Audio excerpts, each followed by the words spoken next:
पास तीन तरह के लैंग्वेजेस होती हैं। एक हम कहते हैं DDL, एक को कहते हैं हम DML और एक को कहते हैं हम DCL। तो हमारा सबसे पहला क्या होता था, DDL होता था। DDL हमने लास्ट क्लास में डिस्कस किया था। तो DDL क्या होता है, इट्स वेरी सिंपल। DDL का मतलब होता है डेटा डेफिनेशन लैंग्वेज, यानी डेटा को डिफाइन करना। जो डेटा आपने ERD में क्रिएट किया है, अब आप उसको डिफाइन करना चाह रहे हैं। तो जो DDL का मतलब होता है वो होता है डेटा डेफिनेशन लैंग्वेज, जिसकी मदद से हम लोग ऐसे क्यूरीज, जिन क्यूरीज की मदद से हम डेटाबेस को क्या कर सकते हैं, डिफाइन करते हैं। डेटाबेस को डिफाइन करने के बाद आप डेटाबेस क्रिएट करेंगे, डेटाबेस के अंदर टेबल्स क्रिएट करेंगे, टेबल्स के आपस में रिलेशनशिप्स क्रिएट करेंगे। उन रिलेशनशिप्स के बीच में हम लोग कभी चेंजेस कर सकते हैं, कभी कोई मॉडिफिकेशन कर सकते हैं, कभी उनको डिलीट कर सकते हैं, कभी उनको रख सकते हैं। इन सबको क्या कहते हैं, DDL प्रोसेस। ठीक है, यानी डेटा डेफिनेशन लैंग्वेज। सो डेटा डेफिनेशन लैंग्वेज के अंदर हमारे पास टोटली 4 क्यूरीज आती हैं। कौन कौन सी आती हैं, क्रिएट आते हैं, अल्टर का आता है, यानी क्रिएट करने के बाद अल्टर क्या कर रहा होता है आपके लिए अल्टर करता है कोई चीज आपने चेंज करनी हो उसमें से। ठीक है, फिर हमारे पास ड्रॉप आता है और हमारे पास ट्रंकेट आता है। ये 4 क्यूरीज आती है हमारे पास DDL के अंदर। इन 4 क्यूरीज के ऊपर हमने डिटेल डिस्कशन की थी कि मेरे पास अगर ERD मेरे पास क्रिएट हुई नज़र आ रही है मुझे, तो इस ERD को मैं डिफाइन कैसे करूं अपने डेटाबेस के अंदर। तो उसके लिए हम DDL लिखते हैं और उस DDL को हम क्या कहते हैं, data definition language. For example, अगर मुझे स्टार्टिंग में एक डेटाबेस मैंने वैसे नॉर्मली मेरे पास ERD बनी हुई है, उस ERD को देखते हुए मुझे डेटाबेस क्रिएट करना है। तो सबसे पहले मैं लिखूंगा क्रिएट डेटाबेस और उस डेटाबेस का नाम। ठीक है, तो डेटाबेस क्रिएट हो जाएगा। फिर जैसे यहाँ पर लिखा हुआ है क्रिएट डेटाबेस माय डेटाबेस, तो अब क्या होगा, यहाँ पर माय डेटाबेस के नाम से एक डेटाबेस क्रिएट हो जाएगा। सेकंड क्या काम में है, डेटाबेस वंस क्रिएट हो जाएगा, उसके बाद आप उस डेटाबेस के अंदर मल्टीपल टेबल्स क्रिएट कर सकते हैं। तो वो भी क्रिएट से ही होता है, क्रिएट टेबल। टेबल का नाम के बाद आपने ब्रैकेट्स को ओपन करने हैं। इस ब्रैकेट्स के बीच में आप जो भी क्यूरी लिखेंगे वो आपको कुछ इस तरह से लिखना होगा। यानी सबसे पहला काम क्या करना होगा, आपने अपने टेबल को क्रिएट करने का मतलब टेबल के अंदर आपने कॉलम्स क्रिएट करने हैं। तो जो आपके पास ERD के अंदर एंटिटीज के साथ जो एट्रीब्यूट्स हैं, वो एट्रीब्यूट्स एक्चुअली यहाँ पर आप लिखेंगे सारे के सारे। फॉर एग्जांपल, यहाँ पर एक हमारे पास कंट्री लैंग्वेज के नाम से एक एंटिटी है। उस कंट्री लैंग्वेज के एंटिटी के अंदर आपके पास मल्टीपल एट्रीब्यूट्स होंगे। यानी एट्रीब्यूट्स क्या होंगे, कंट्री का कोड है, उसके लैंग्वेज है, वो उसका ऑफिशियल होना है, उसका परसेंटेज है। ठीक है, तो फॉर एग्जांपल हमारे पास ये उनके एट्रीब्यूट्स हैं। तो उन एट्रीब्यूट्स को हम लोग अपने डेटाबेस में शो करते वक्त हम कहते हैं ये टेबल्स के क्या हैं, कॉलम्स हैं। वो सारे कॉलम्स इन ब्रैकेट्स के बीच में, इन राउंड ब्रैकेट्स के बीच में आपने सारे के सारे कॉलम्स को लिख देने। ठीक है, फॉर एग्जांपल सबसे पहले आपने कंट्री कोड लिख दिया, कंट्री कोड के आगे आप सबसे पहला नाम आपने कॉलम का तो नाम लिखना है, उसके बाद कॉलम का टाइप लिखनी है और उसके बाद उसका ऑप्शन लिखना है कि अब उसमें क्या क्या ऑप्शंस अवेलेबल हैं। बहुत सारे ऑप्शंस होते हैं। फॉर एग्जांपल यहाँ पे देखिए कंट्री कोड लिख दिया, सबसे पहले कॉलम का नाम, देन उसके बाद कैरेक्टर CHR3, यानी कंट्री कोड हमेशा 3 कैरेक्टर का होना चाहिए, यानी आपने लिख दिया। उसके बाद आगे नॉट नल लिखा। ये ऑप्शन है। नॉट नल का क्या मतलब है कि ये नल नहीं हो सकता, कभी भी नल नहीं हो सकता। कोई ना कोई कंट्री कोड यूज करेगा यूजर, यानी इसको हमें कोई ना कोई कंट्री कोड लगाना है। सेकेंडली लैंग्वेज में भी आपने कहा जो कैरेक्टर का होगा, लेकिन 30 इसमें कैरेक्टर्स होंगे टोटल। ये भी नॉट नल होगा, यानी ये नल नहीं हो सकता। ठीक है, उसके बाद हमारे पास तीसरा कॉलम है ऑफिशियल होना, इज ऑफिशियल। ठीक है, इज ऑफिशियल का मतलब या तो ट्रू होगा या तो फॉल्स होगा। तो आप इसको ऐसे इंटीजर में भी डाल सकते हो, कोई 0 1 करके। आप इनम भी डाल सकते हो, जिसको ना इनमरेशन कहते हैं, यानी इनम कोई ऑप्शन, एग्जैक्टली कोई ऑप्शन होंगे उनको हम कहते हैं इनम। वो हमने इनम लिख दिया, हमने कहा इसमें या तो ट्रू आ सकता है या तो फॉल्स आ सकता है, और फिर हमने आगे लिख दिया नॉट नल, ये नल नहीं है, लेकिन डिफॉल्ट में क्या होगा, फॉल्स होगी। डिफॉल्ट क्या होगी, फॉल्स होगी।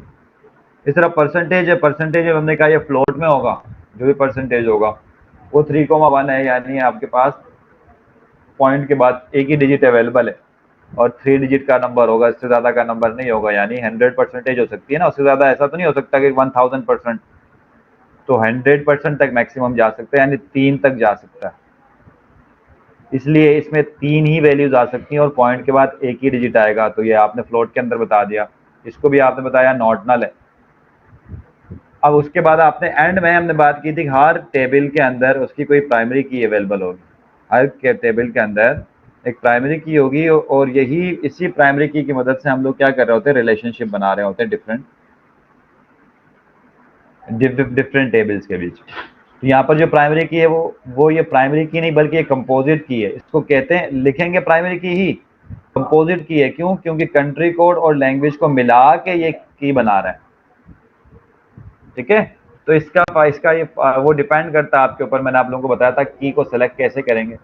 डिफरेंट यूनिक आपके पास कॉलम्स होंगे, उन कॉलम्स में से कोई एक कॉलम जो आपको लगता है कि ये कंप्लीटली यूनिक हो सकता है, उसको आप प्राइमरी की लेते हैं। और अगर आपको लगता है कि ये कभी कंप्लीटली यूनिक नहीं हो सकता है, तो आप कोशिश करते हैं कि 2 कॉलम्स को मिलाकर की बनाते हैं। तो इसका फायदा ये होता है कि चाहे एक कॉलम में अगर डुप्लीकेशन आती भी है तो दूसरे कॉलम उसको क्या कर रही होगी, यूनिकनेस प्रोवाइड कर रही होगी। तो इसको हम कहते हैं कंपोजिट की। तो यहाँ पर इस वक्त कंपोजिट की क्रिएट हुआ, ठीक है। वंस क्रिएट हो जाएगा टेबल इस तरह जितने भी टेबल्स होंगे आप 1 बाय 1 इसको क्रिएट करेंगे, टेबल का नाम, लैंग्वेज, सब कुछ, ये सारे डिटेल्स आपके लैब मैनुअल में डिस्कस हुए भी है।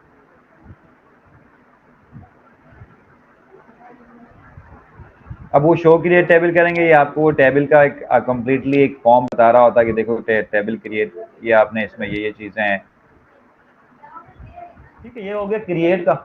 तो हम लोग यहाँ पर क्रिएट इस तरह कर सकते हैं,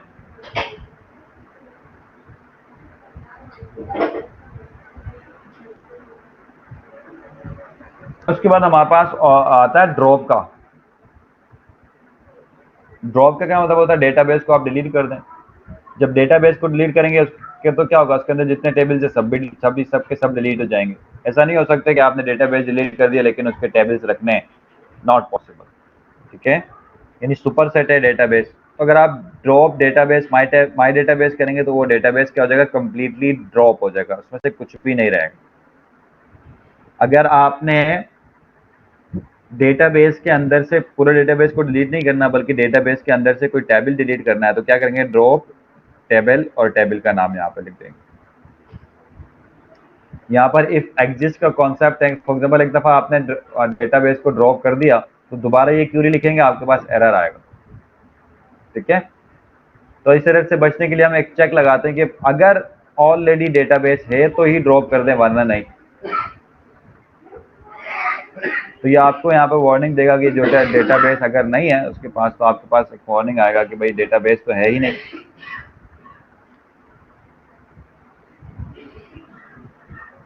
ठीक है। ये हो गया हमारे पास ड्रॉप का। फिर उसके बाद अल्टर का हमारे पास एक क्यूरी है। ये क्या करता है, अल्ट्रेशन करता है। अल्ट्रेशन करने का मुराद, फॉर एग्जाम्पल आपने एक टेबल क्रिएट कर लिया, उस टेबल के अंदर आपने गलती से एक कॉलम मिस कर ली, या एक कॉलम का नाम सही नहीं लिखा था, या उस कॉलम की आपके पास जो टाइप है वो सही नहीं लिखी थी, उसको हम सेट करते हैं अल्टर टेबल, अल्टर कॉलम से, यानी अल्टर के क्यूरी की मदद से। सो अल्टर टेबल लिख दिया, उस टेबल का नाम आपने लिखना है। अगर कॉलम ऐड करना तो आपने लिख दिया ऐड कॉलम, कोई भी कॉलम, फॉर एग्जाम्पल आईडी के नाम से कॉलम ऐड करना है, इंटीजर नॉट नल कर दिया आपने। तो क्या करेगा, ये एक आपके पास ईयू कंट्रीज के अंदर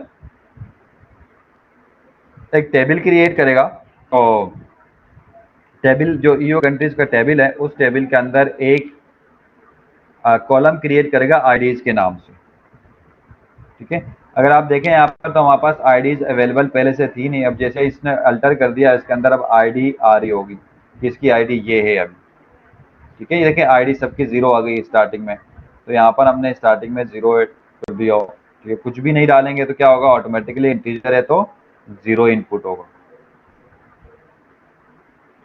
और जो अभी हमने बनाई है ऐड की थी, उस कॉलम को ड्रॉप करना चाहते तो सेम वही अल्टर टेबल, टेबल का नाम ड्रॉप कॉलम्स, तो वो कॉलम क्या हो जाएगा, ड्रॉप हो जाएगा। अब वो कॉलम आईडी का नहीं मिलेगा।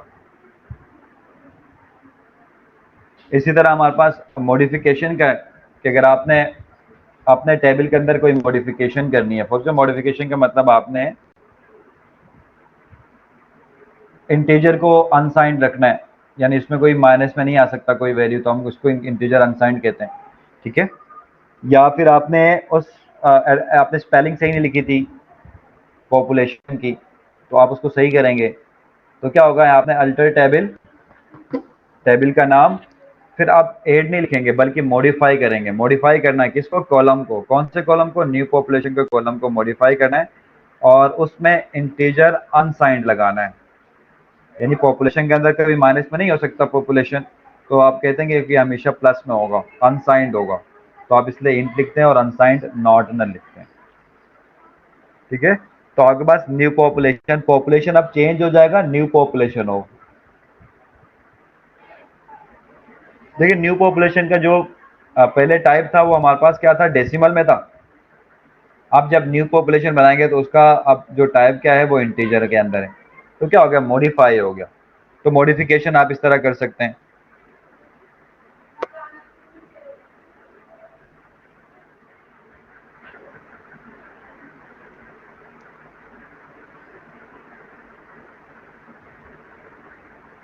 देखिए फॉर एग्जाम्पल अब ये राइट साइड पर आपको डेटाबेस नजर आ रहे हैं, यहाँ पर एसक्यूएल पे क्लिक करेंगे और यहाँ पर आप क्यूरीज लिखते जाएंगे, वो क्रिएट हो जाएंगे। फॉर एग्जाम्पल मैंने लिख दिया create, create database my DB के नाम से, ठीक है। माई डीबी के नाम से मैंने एक डेटाबेस क्रिएट कर लिया और इसको आप रन करेंगे। देखें आपके पास आंसर आ रहा होगा, यहाँ पर आंसर आ गया, कुछ भी आंसर नहीं आया, इसका मतलब माई डीबी के नाम से आपके पास डेटाबेस क्रिएट हो गया। इस डेटाबेस के अंदर अभी हमारे पास कुछ भी नहीं है। अब इस डेटाबेस को आप सेलेक्ट करेंगे, सेलेक्ट करने के बाद अब इसके अंदर आपने क्यूरीज लिखना है। तो सबसे पहले आपने फॉर एग्जाम्पल बल्कि एक ऑलरेडी, ठीक है, क्रिएट क्यूरी बनी हुई थी, मैं उसी को कॉपी पेस्ट कर रहा हूँ। फॉर एग्जाम्पल इस जो डेटाबेस हमारे पास माई डीबी है उसके अंदर एक स्टूडेंट का टेबल क्रिएट करने जा रहा हूँ, तो क्रिएट टेबल कर दिया, student ID integer not null, auto increment लिख दिया। इसका क्या मतलब होता है, मैंने बताया था आप लोगों को कि ऑटोमेटिकली क्या हो जाएगा, 1 नंबर बढ़ता जाएगा, स्टार्टिंग में 1 2 3 4 5 6 इस तरह आपके पास चलता रहेगा, ठीक है। अब जैसे इसको मैं रन करूंगा, देखें आपके पास अगर कोई एरर आएगा, वरना आपके पास आंसर आएगा कि आपके पास क्या हो गया, एक टेबल क्रिएट हो गया, उस टेबल का नाम क्या है, स्टूडेंट। अच्छा ये टेबल क्रिएट करना, ये तो हमने क्या करते हैं, क्रिएट टेबल से कर दिया। आप क्या कर सकते हैं, डायरेक्टली इसकी जीयूआई से भी कर सकते हैं। देखें यहाँ पर आप माई डी पे न्यू पे क्लिक करेंगे ना, तो एक टेबल क्रिएट कर देगा। अब इस टेबल की मदद से आप डायरेक्टली भी क्रिएट कर सकते हैं। देखिए टेबल आ गया, टेबल का नाम लिख देंगे फॉर एग्जांपल, उसके बाद उस टेबल के अंदर जितने भी एट्रीब्यूट्स होंगे, उसकी टाइप, उसकी लेंथ कितनी होनी चाहिए, डिफॉल्ट में उसकी क्या वैल्यू होना चाहिए, एट्रीब्यूट का क्या नल होना चाहिए नहीं होना चाहिए, वो सारी चीज़ें जो हमने लिखी वो सारी चीज़ें इसमें अवेलेबल होती हैं, ठीक है। अब यहाँ पर फॉर एग्जांपल आपके पास स्टूडेंट के टेबल के अंदर जो कॉलम्स आ रहे हैं वो मल्टीपल आ रहे हैं। इसके अंदर आप आपने कोई एक कॉलम ऐड करनी है, फॉर एग्जांपल आपने यहाँ पे सेल नंबर का कॉलम ऐड करना है, तो अब हम एक नया टेबल कभी भी क्रिएट नहीं करेंगे, बल्कि क्या करेंगे, इस टेबल को अल्टर करेंगे। अल्टर करने का हमारे पास क्यूरी मैंने बताया था, सबसे पहले क्या होता है, अल्टर टेबल का नाम, और वहाँ पर आप कोई ना कोई वो ऐड कर रहे होते हैं, ठीक है। स्टूडेंट आपने कहा फॉर एग्जाम्पल यहाँ पर आपने सेल नंबर ऐड करना है, ठीक है। ये इंटीजर में होगा, नॉट नल होगा या नल होगा, ये आपके ऊपर करते हैं, ठीक है। तो जो भी आपने यहाँ पे लिख दिया। अब ये क्या होगा, फॉर एग्जांपल आप इसके अंदर देखें, आपके पास स्टूडेंट के टेबल के अंदर आपके पास सेल नंबर के नाम से कोई टेबल वो नहीं है, कॉलम नहीं है। आप डायरेक्टली सेल नंबर के नाम से कॉलम ऐड करना चाहें, इसको आप रन करेंगे, ठीक है।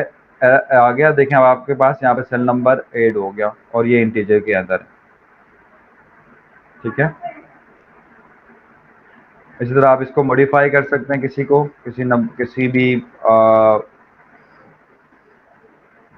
कॉलम को, तो यहाँ पर मॉडिफाई करेंगे, ठीक है, हेड की जगह पर मॉडिफाई करेंगे। मॉडिफाई किसको करना है, आपने कहा मैडम मॉडिफाई जो है ना एफ नेम को करना है। एफ नेम को क्या करना है, फुल नेम, फिर आपने इसको करना है कि वार 4 है और ये 20 का होना चाहिए।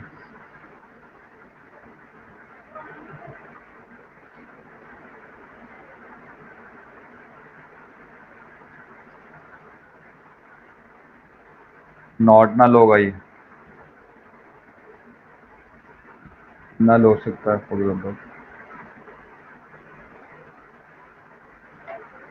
ठीक है। अब देखें अब हमारे पास फॉर एग्जाम्पल डिफरेंट चेंज हो जाएगा इसका, ठीक है, मॉडिफाई हो जाएगा। इस तरह आप ड्रॉप करना चाहते हैं, अल्टर का टैब अल्टर यूज़ करेंगे, आपके बाद ऐड कॉलम नहीं करेंगे बल्कि क्या करेंगे, ड्रॉप कॉलम करेंगे।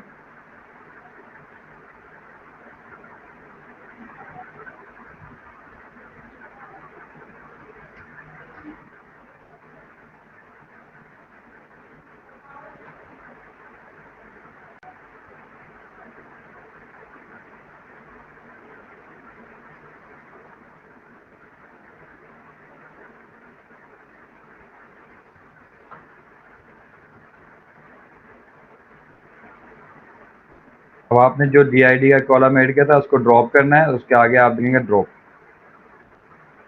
क्या हो जाएगा, कॉलम ड्रॉप हो जाएगा।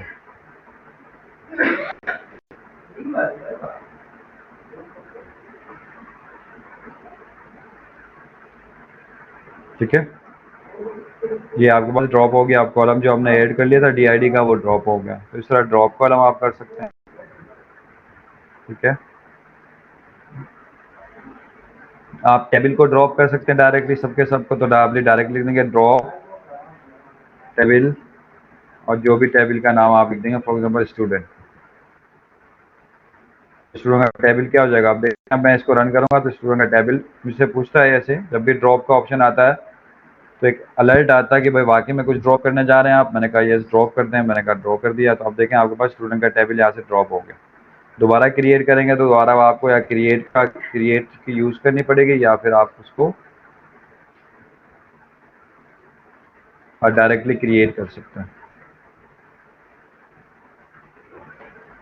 ठीक है, ट्रंकेट का ऑप्शन होता है ड्रॉप की जगह पर। ट्रंकेट क्या करता है, ट्रंकेट ये करता है कि आप ड्रॉप नहीं करता, ट्रंकेट उसके अंदर से डेटा को रिमूव करता है। ट्रंकेट टेबल और टेबल का नाम स्टूडेंट देखेंगे। अब मैं इसको रन करूंगा तो स्टूडेंट का टेबल कहीं पे भी नहीं जाएगा, लेकिन स्टूडेंट के टेबल के अंदर से जो डेटा है वो रिमूव हो जाएगा। फिलहाल कोई डेटा था ही नहीं ऑलरेडी, तो ट्रंकेट का ऑप्शन होगा। ठीक, तो